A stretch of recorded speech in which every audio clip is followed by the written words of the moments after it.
Saudara-saudari yang terkasih, selamat pagi. Mari kita awali permenungan kita pagi ini, Minggu 31 Januari 2021, Minggu biasa keempat dengan tanda kemenangan Kristus. Dalam nama Bapa dan Putra dan Roh Kudus. Amin. Tema renungan kita pagi ini adalah kuasa yang menakjubkan. Rasa terpesona bisa terjadi karena kita menyaksikan sebuah peristiwa yang menakjubkan.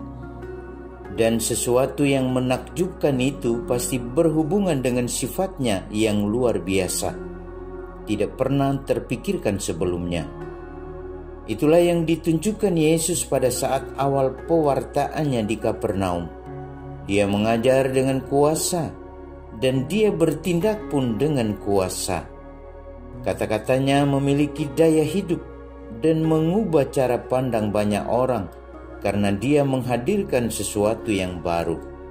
Semua orang terpesona dan meyakini bahwa Yesus adalah seorang nabi besar, sebab roh jahat pun tunduk kepadanya. Markus pasal 1 ayat 22 sampai dengan 26. Kuasa Yesus membebaskan derita, bukan mendatangkan derita. Sebaliknya, orang jahat pasti mendatangkan derita dan mencibir seperti roh jahat yang mencibir Yesus. Apa urusanmu dengan kami, hai Yesus orang Nazaret? Markus pasal 1 ayat 24a. Sesungguhnya mereka mencibir karena mereka tahu bahwa Yesus memiliki kuasa baik di surga maupun di bumi. Karena itu roh jahat berkata, "Aku tahu siapa engkau, yakni yang kudus dari Allah." Markus pasal 1 ayat 24c. Roh jahat juga tahu bahwa Yesus datang untuk membinasakan yang jahat. Maka dia bertanya, "Engkau datang hendak membinasakan kami?" Markus pasal 1 ayat 24b. Saudara, kehadiran Yesus sebagai yang berkuasa sesungguhnya sudah dinubuatkan oleh Musa. Tuhan berfirman kepada Musa, "Aku akan membangkitkan seorang nabi seperti engkau. Aku akan menaruh firman-Ku dalam mulutnya." Ulangan pasal 18 ayat 18. Dialah Yesus yang menakjubkan semua orang. Dialah yang membebaskan derita kita. Karena itu, jangan mencibir bila kita dicibir.